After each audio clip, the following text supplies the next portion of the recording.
In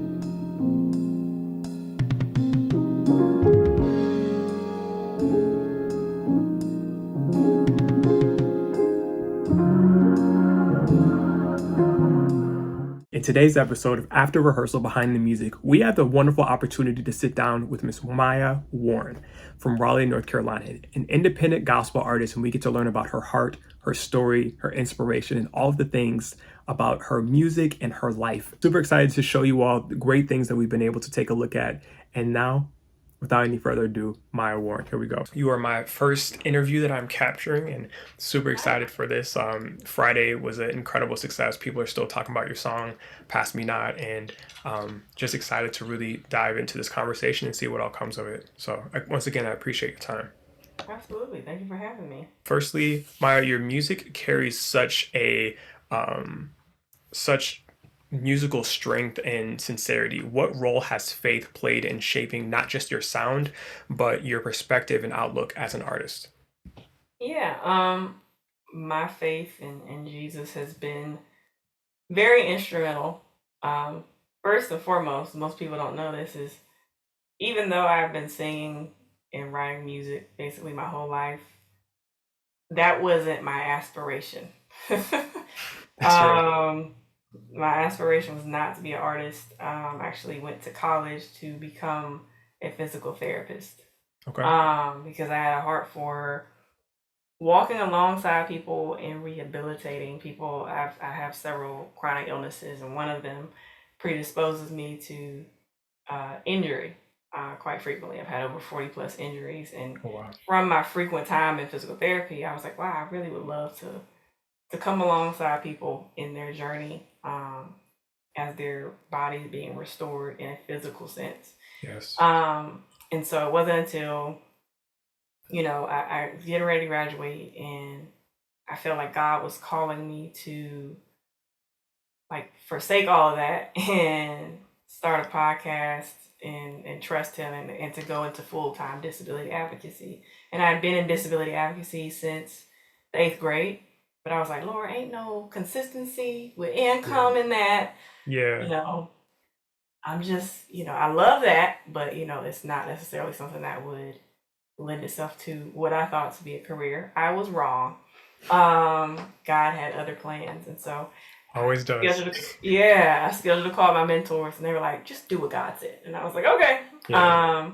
And so started the podcast, ended up mentoring, um, probably in a greater capacity than I thought. I have friends all over the globe who I've helped start podcasts that also have disabilities or albinism or some form of life circumstance along those lines.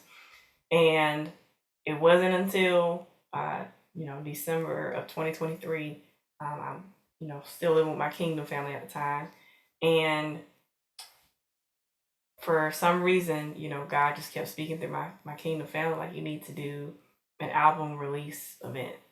And so I'm an independent artist. I'm not. It's not clocking to me that I'm an independent artist. I put out my first album in 2022, getting ready to release a second album. I thought they were just, oh, God's just calling me to do this random thing. My family didn't see it that way. I'm grateful for people that see things in you that you don't necessarily see in yourself sometimes.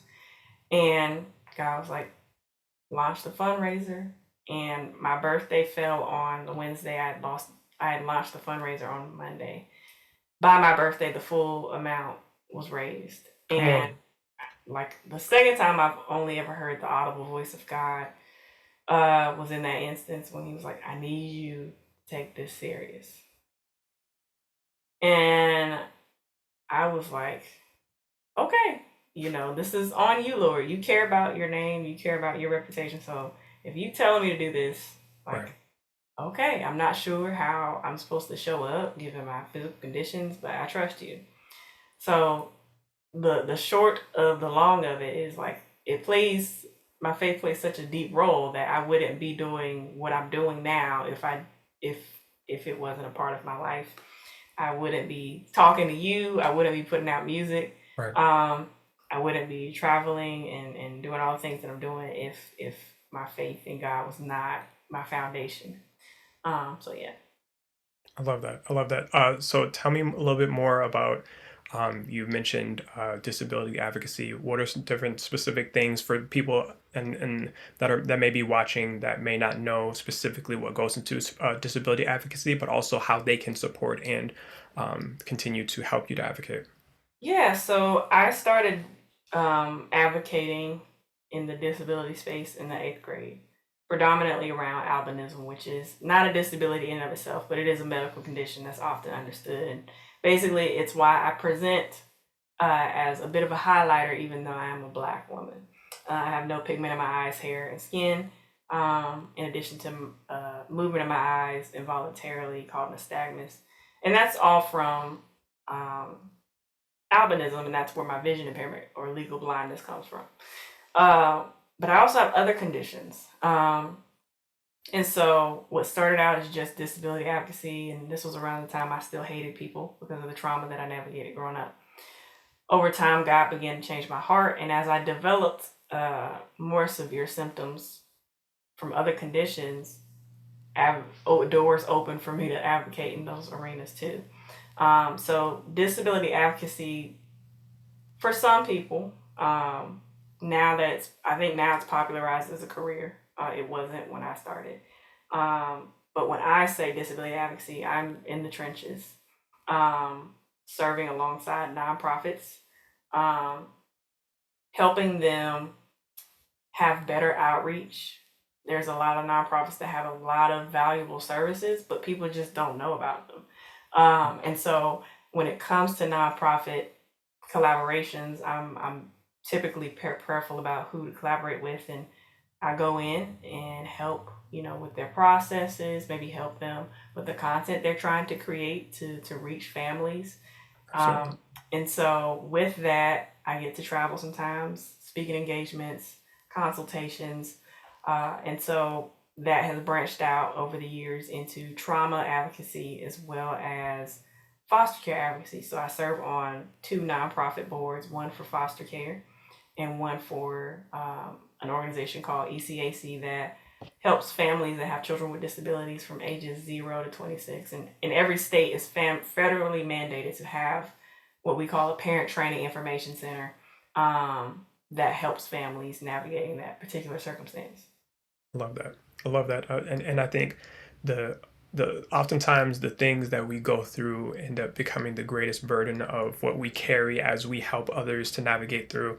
Uh, I think one thing I've learned in life is how important it is to be able to go through the things that we go through because God has a specific design and reason and purpose, and the burden that He puts on our hearts to be able to look after others that have gone through similar things and have that testimony is incredibly impactful. Thank you for that. Yeah, absolutely. Um, you've created such a soulful balance between gospel and neo soul. What inspired the blend, and what does it reveal about who you are personally? Yeah, it wasn't something that I was like, hey, let me blend these two things. It's Yes. just when I hit record, that's what came out of me. Um, there's a lot of influences that help shape my sound. So most people don't know this particular artist, but they should. I would argue he had a very much large hand in playing or helping to create what we affectionately call gospel neo soul or gospel R&B, and that's a fellow by the name of Sean C. Johnson. Okay. And if you haven't heard his music, I do yourself a favor and please go listen to it. Okay. I'm gonna check them Uh, out. then there was uh, an artist by the name of Xavier Omar, but he used to go by Spazzy Rocket. He was a Christian Right. R&B artist. And then another artist that kind of trailblazed this environment would be Jordan Armstrong. Um, and so not only was in the early 2000s, late 2000 teens was I exposed to that, but I also have a background in jazz. I also have a background in gospel music that goes as far back as the 1930s on up with artists like Mahalia Jackson, Yes. Vanessa Bell Armstrong, Yes. Mary Mary, Yes. Donald Lawrence, like all the smorgasbord that is gospel. In addition to that, I have Southern gospel roots. So your Gaither Vocal Band into your Jason Crabb. Right. Um, like all those artists, gospel bluegrass, gospel rock. So I have a wide array of influences musically. And so when I hit record, that's just what came out of me. And I thank God because as much as you could be like, well, I have a good ear. Like everything that I have comes from the Lord, and I Yes. get to partner with Him and how I create. But I do think a lot of it is, beat selection, like being able to, when you're looking for a beat, hear what you're aware enough to know will compliment you. Yes. Because Yes. just because you like a beat or a sound does not mean that that's for you, right? And I've learned to be communicative with myself and others about that when I collaborate. Yes. If I'm not feeling it, it's not gonna happen. So I would say those were the artists and genres that helped shape my sound Right. as a whole. I think the two things I really take away that really resonated with me with that answer were the inspiration of where the song comes from. I know for myself, I often have the weirdest stories about where I was when came up with a particular song. Like, oh yeah, I wrote that. I was eating sweet potato pie, and then it Mhm. popped in my head. But then also the other part is also protecting the sound of what God gave you. I've Mhm. had songs and projects where you either work with a musician or you work with an artist, and they're like, oh yeah, you need to do this. It needs to have this sound, and I'm like, that's it. Tell me more about how you go from the original thought to protecting the very sound that was originally given to you by God and ensuring that it was exactly what you heard, if not better. Yeah. To clarify, you're talking about like in a collaborative setting. Yeah, in a collaborative setting. So like when you have the like you hear the melody come to your Mhm. head and then you may have somebody work on keys or you may have someone work on a beat and they Mhm. may move that in a direction or may present in a direction of like, hey, you need to do that with this melody that you've given Yeah. to me in order to help you build it up. I've had a handful of instances where one thing growing up and as a young adult I had to learn was to understand my value and what I bring to the table. Yes. And it started in the advocacy space, learning to set my prices for consulting and different things like that. And then moving into being an artist, especially a Christian artist, sometimes there's funny attitudes around money. When like God is like, even Paul was a tent maker, so he was making Yeah. money from what God, created him to do. So I've had to be very intentional about like, no, I have a set of skills that offers a lot. So coming from that mindset of like, I'm here to serve in this environment. If someone comes to me for a feature, my job is to help make the vision of what you're trying to convey come across that much more effectively. Right. And it is a disservice to you and to me if the beat's not it, or maybe the cadence of how you want me to sing the hook is not it, and I know it could be better so it can be more hospitable to the listeners. I'm doing a disservice to us both if I don't say anything. And so Right. I've had to be intentional about like, hey, I like the premise of where you're trying to go lyrically. How about we refine it in a certain way? As a matter of fact, let me show you what I'm talking about, Right. give you a little demo, and then send it your way and you tell me your thoughts. And I've never had anyone once they get that demo rendition of what they're trying to say be like, no, I'll change it back. I haven't had that happen yet. Good. um and it's just coming from a place of like, this is collaboration, we're trying to serve one another. Right. um just being intentional about having those conversations.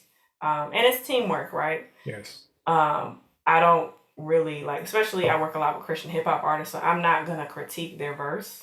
Like, say however you need to say it. I'm gonna be heavily focused on how can I convey the overall message of the song in the hook, the bridge, or whatever part in my verse, to make it be as glued together as possible. So I've had to be intentional about that, and also recognize that my level of professionalism, organization, and thought process isn't everybody's. Of course, I'm aware of that. But I used to shrink back because I didn't want to make other people feel Yes. like just because I have a tendency towards excellence that I'm putting that same expectation on them. Right. there are basic things I expect, like communication. But I don't expect everyone to be like me. But what I've learned is just to own my thought process, how organized I am, how administrative and creative I am. Because if someone feels like they need to raise their personal standard as a result of coming in contact with me and what God's placed in me, then that's a good thing. That shouldn't be something that I should be afraid of. So yeah. Right. Love that. Absolutely love that. You often draw from the heart of classic hymns and like Pass Me Not and give them new life. What is your process when reimagining a hymn, and what are you trying to capture or communicate through it? Yeah, so I did not see this coming, like this project. Um, for those who don't know, when you lease a beat um, from a producer, you get to call it whatever you like. You get to record. So I imported the original file. I believe the song was. It's not going to be on this project, but it was a song called. It is a song called "Blessed Assurance," and that didn't. I didn't start out like let me put lyrics of a hymn in this Yeah. or anything. I just listened to the beat and I couldn't escape this line that just kept repeating in my head. And so I was like, well, I think I need to do something with this. And then I had another beat after I things settled down and got inspired to from the lyrics of another hymn. And I'm like, maybe I should pay attention. And I realized God was calling me to turn this into a project, which if you've heard my second project is my story, and this is also my story, but just in a different way. Um, and so I'm excited to see what God does with it, but it definitely was a stretch. And as I tell people, I don't ever start out writing the song the same way every time. Like some people have a formula. Maybe they sit down with their coffee. Maybe they, Right. play a melody line. Maybe they get the verse and the chorus and the bridge and the band. That's not how it works for me. It just whenever inspiration hits, that's how I get it. Sometimes people will send me a beat and they all I gotta do is tell me the concept and then I start hearing something almost Right. immediately. Right. Sometimes it's I'm, in the shower and I get like a melody and I'm like, oh, let me go get my phone real quick Yeah. before I forget. Because the worst is when you didn't take the time to write it down or record it and you just be irritated because it was so good. You Yeah. remember the essence of it, but you can't remember the heart of it.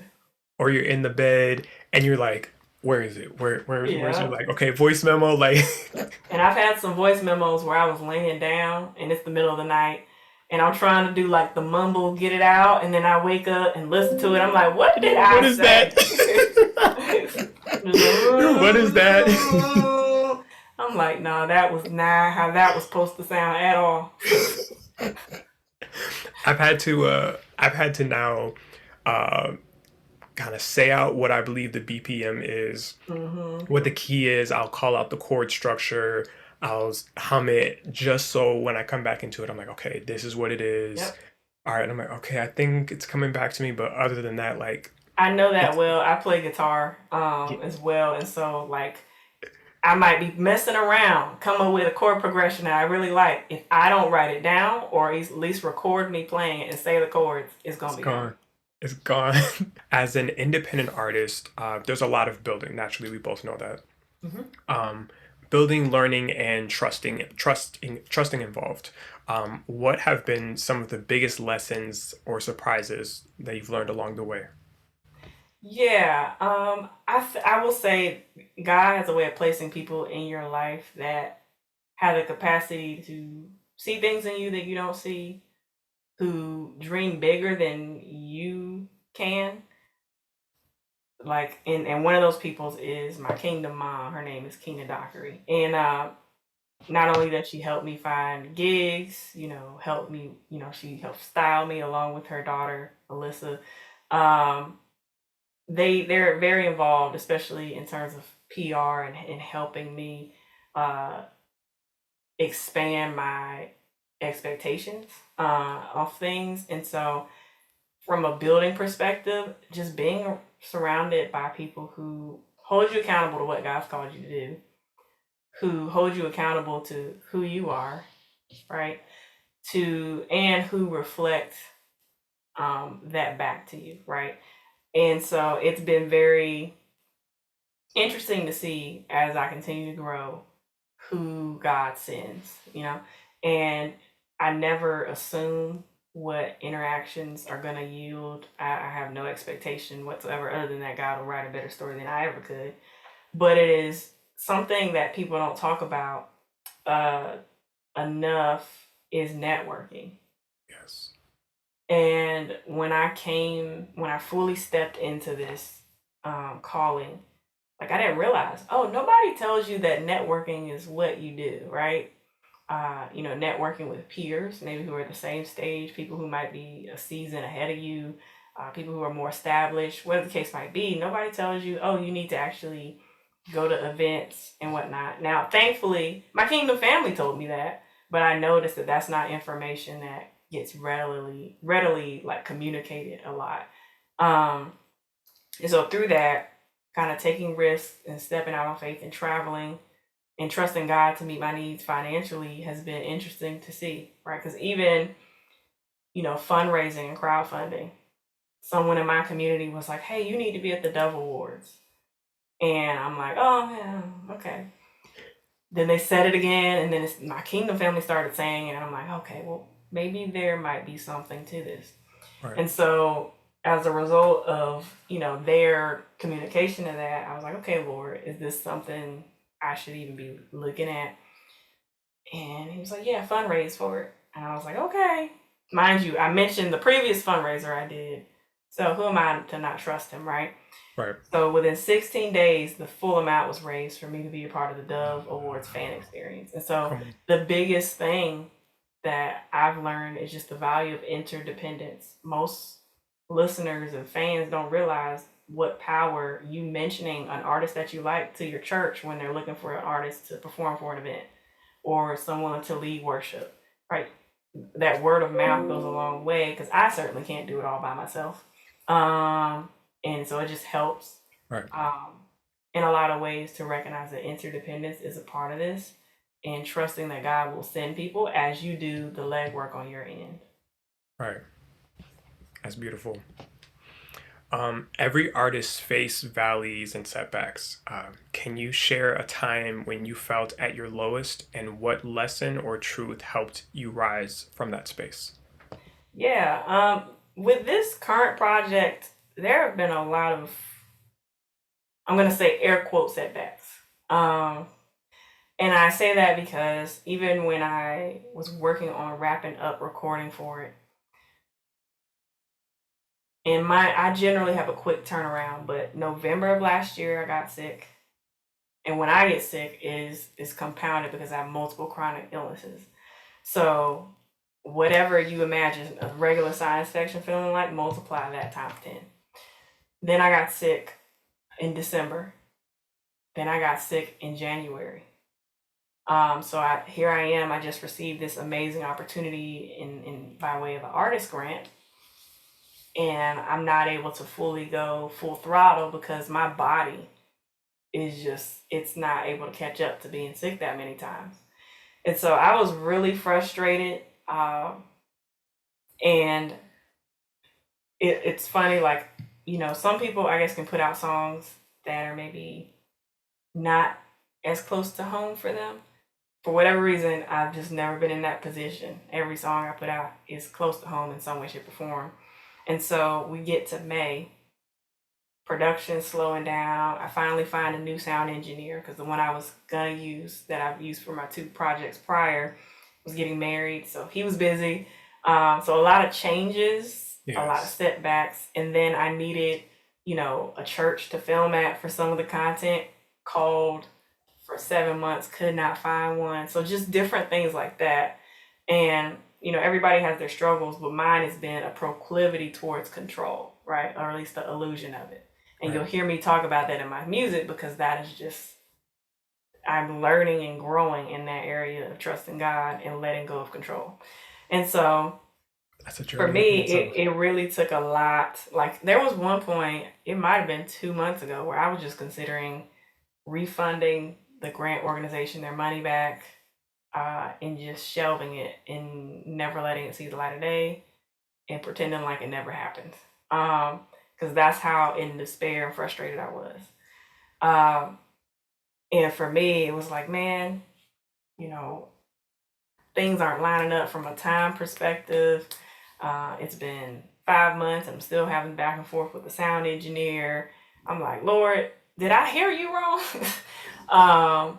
And even just as soon as yesterday, I was bummed out because I'm like, I'm exercising every resource that I possibly can, trying to be a good steward financially, trying to be a good steward of my time while navigating flare ups because they usually ramp up this time of year. And so I was just like, Lord, I was even having a conversation with my kingdom mom, and I'm just like, yeah. She's like, you sound irritated. I was like, I'm not irritated. I'm uncertain and frustrated because it's a lot of hats to wear. And I was like, Lord, I don't know why you chose me for this. Right. And the thing that has encouraged me with every point in time where I've wanted to give up with this project, God never ceased to not send somebody who either heard the latest release or came across my music or someone in real life who happened to message me and be like and say something about how impacted they have been. And I'm like, okay, Lord, you gonna use my heart for people to encourage me? That's what it is. And even yesterday, the thing that encouraged me the most was, you know what?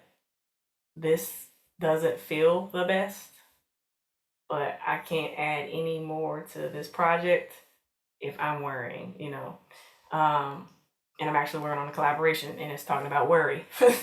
And so I was just like, God, either you go make it happen and be God, or you're gonna call me to pivot. Either way, I'm with you all the way. And so, it's just been a lot of learning to take risks and being honest about those hard times because it can be easy to hold it all in. It Right. feels a lot better to get it out though because your body does keep a score. And in my case, if I hold it in, it will result in like hospital visits. So I try my best to be vocal about it and not give a disclaimer for it as well. When you create, what do you see? Not just visually, but spiritually or emotionally. What guides you how you write, sing, or connect with your audience?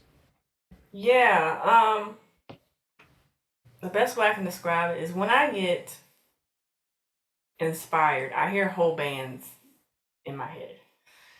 Um, and so internally or like in a pragmatic sense, I'm being driven by how close can I get what I hear in my head to come across in this recording. Because right now I don't have a band. I would love one day, but for now, leasing beats or getting exclusive beats from producers from this point on, like how can I make this come across on the mic or in the recording? And so I'm being driven by that, and also I have like this philosophy of I will record something in whatever way I need to make sure that it's as effective from a message perspective as possible. So there have been times where I had some really like complex harmonies, and I'm known at this point for my vocal arrangements and harmonies. But then I'll listen to it after it gets mixed, and I'm like, that didn't pan out right. Not because it didn't sound good, but it was too much. And making sure like, okay, my preference is to keep this in here, but I care too much about the listeners Right. to distract you from the heart of what God has given me to communicate. So I will remove as much as possible to make sure the message comes through as artistically as possible. So I'm driven by making my approach to music hospitable so that the final product invites listeners into whatever I'm trying to convey. I love that. Absolutely love that. What do you hope your listeners feel or take away when they encounter your music? How do you want your songs to serve people? Yeah. So last year in December, I felt led to do this thing. I've never been good at receiving compliments. I think I'm getting better. But work in progress. In December, I was like, okay, well, what should I do to kind of commemorate the year? Because your Spotify raps start coming out, all that. Yes. And I felt led to just put out kind of a casting call opportunity for people to share what songs have impacted them out of my catalog and why. And I said, it could be a video, a voice note, whatever. I'll convert it and edit it. And from the responses that I got, I was very touched because a lot of people remarked on how they use my music as a way to heal, to face hard things, to grow closer to God. They use it when they're cooking, cleaning, running, walking. And so from that, I was like, oh, wow. To be on the other end of that as an artist, when there are artists I listen to that are that for me, like Madison Ryan Ward or Sean C. Johnson, to be on the receiving end of that, it made me grateful, right? And so, honestly, I want more people to just be impacted by the gospel through my story. When I create content, the primary response I get on social media is people praying for me. So if my music comes across so 10 toes down for the gospel that it makes you want to pray with me and for me and transform your life, then God's evidently doing something. So I just want people to be compelled to look at their own stories, to desire to have an impact, to be vulnerable and transparent in their own lives. It might not be through music. It might be through having conversations with people, but not being afraid to communicate your story, because that is often a testimony that people get encouraged by. So yeah, that's my goal. And it's been interesting to see how, one person told me like, your music's for the millennials. And I was like, oh, okay. Yeah, my music is for everybody. I have a 90-year-old woman listening to my music down to 2 and 3-year-olds. Right. So I've been able to perform and share my music in a variety of environments, from senior citizen homes to, in the Research Triangle Park of Raleigh, North Carolina. So the versatility, I think it just resonates with the human experience of dealing with suffering, the things that you want to hide, and embracing your story while trusting God. Love that. Absolutely love that. So earlier on, we talked about the having the voice memo or the song idea. It pops in your head. You're like, okay, where do I write this down? Where's my pen? Where's my guitar? Where's my phone? Walk us through the creativity. What creativity looks like for you when a song idea hits your head or your heart. What is the next step from inspiration to completion? Yeah. I think I'll demonstrate it a little bit. How about that? Show and tell. So, I recently got my guitar strings changed at a store called Music and Arts in Wake Forest. And while I was waiting for the guitar tech, shout out to Matthew, to change my strings, I stuck around and played some other guitars. I mean, what else are you going to do, right? Yeah, that's what you do, right? And so while I was just playing around on these guitars that hadn't been sold yet, I start messing around in like the key of D. And I was like, ooh, that sounds nice, right? And they wouldn't leave me alone, so I'm just in the store.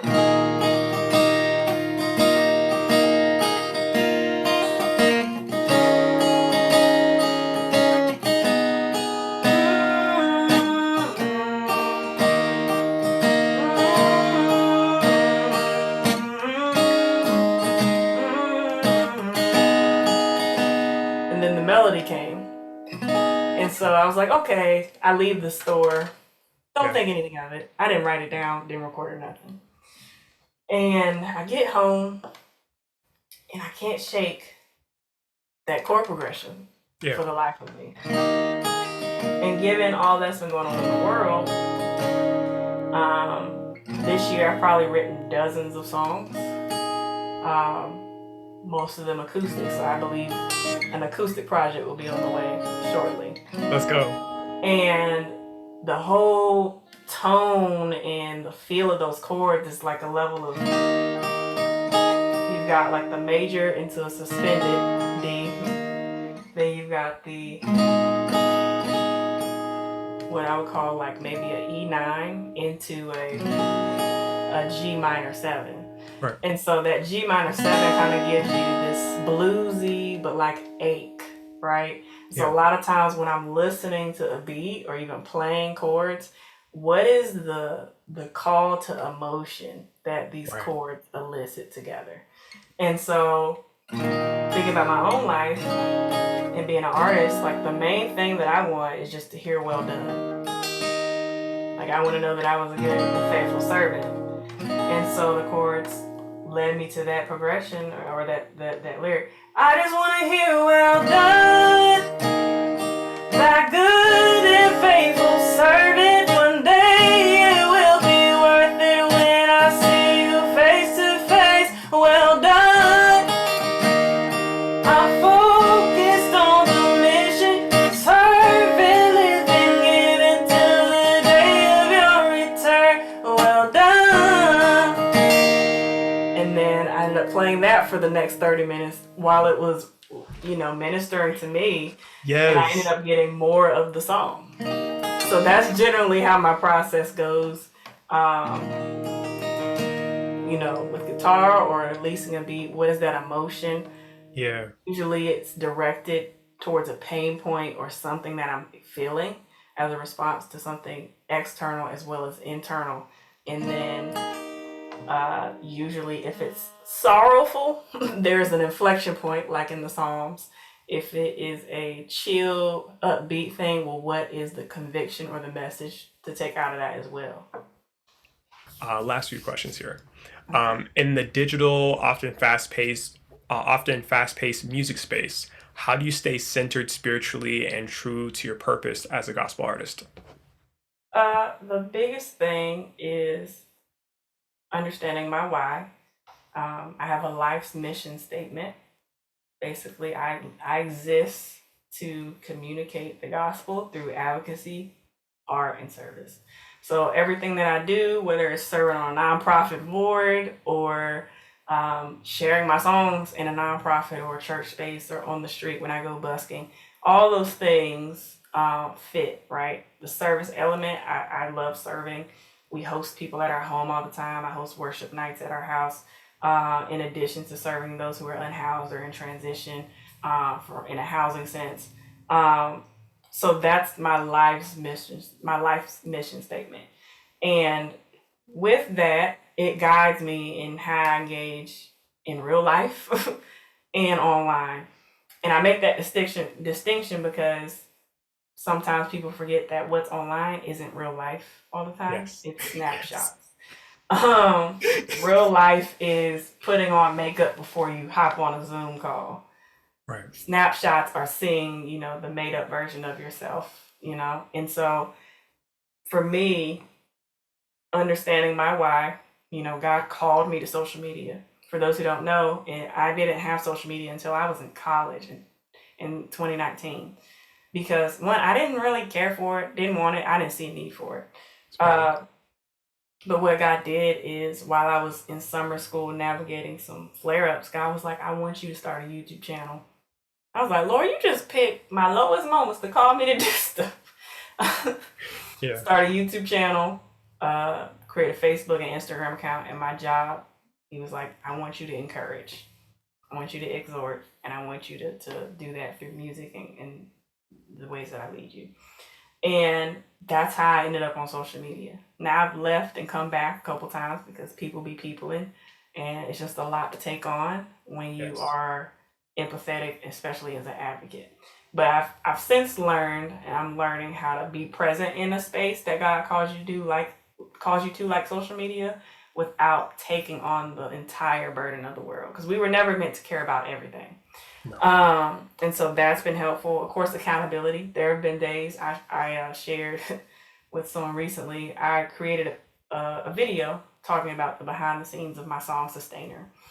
And the song was inspired by, my disabilities and flare-ups, reminding myself that God is my sustainer. So I'm sharing the BTS of the song. And anytime you talk about disability, chronic illness, anything of that nature, you're going to run into several groups of people. People who might not know what to say, but they're like, man, that's so inspirational. Thank you for sharing. You're going to run into people, man, I can relate. I have this going on. Then there's the third group.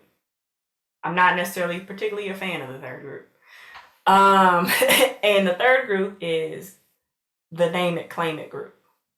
Claim your healing. Don't speak that over yourself. You need to believe harder. You lack faith. Like, that's that group. And those type of people, I had to learn to heal and forgive from, especially at a church that I used to attend, because it made me feel like I couldn't be used by God, just as I was while waiting to be healed, right? Now, thankfully, God's done a work in my heart, but in me sharing that, I knew those were responses I was going to get all three. And so there have been a couple times, in full transparency, I've gotten those comments, and some of them have been egregious enough that I was like, "Ooh, let me respond." Not in like a super aggressive way, but God has redeemed my quick-wittedness for the kingdom. But every now and again, I feel the itch. And, just because you have a way with words doesn't mean you should always use them. Yeah. And so there have been times where I had a response type, hit reply, message disappeared. There have been other times where I hit reply, it posted, and God was like, I didn't tell you to do that.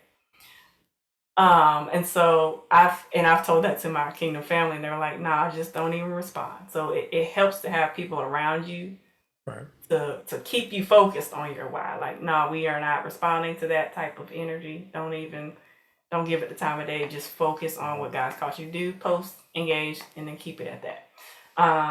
So yeah, that has been the premise for me. And then other than that, just consistency. My level of consistency. It's easy to try to compare yourself to other people. I'm not trying to do what everybody else is doing. I'm just trying to be consistent, and remain true to the way God has created me. So yeah. Love that. And last question we have, when people look back years from now beyond the music, what do you hope they say about your life, your voice, and your message? Yeah, I pray. My hope is that I would leave a legacy of faith. Not just like it looks cute and you take a picture of your coffee with your Bible on Instagram. Like, I want a testimony of remaining in the Lord. One thing that encourages me the most are seasoned saints. Yes. For those who don't know what that means, it just means somebody who is old, but they've been with Jesus for like 50, 60, 70, 80 plus years. I'm not So tired I yet. want the testimony of having remained in him and represented him well, and a level of boldness where everybody, if you see me coming, I'm coming with the gospel, and it's okay. You could take it or leave it, but I hope you take it. So that's what I hope. Absolutely love that. I appreciate your time, all of your words, your openness, your vulnerability, your transparency, your testimony. You have an incredible day. Stay encouraged because you're doing incredible work. Thank you so much. And again, thank you for having me. I'm honored to be one of your first episodes. Awesome. Thank you so much. You take care.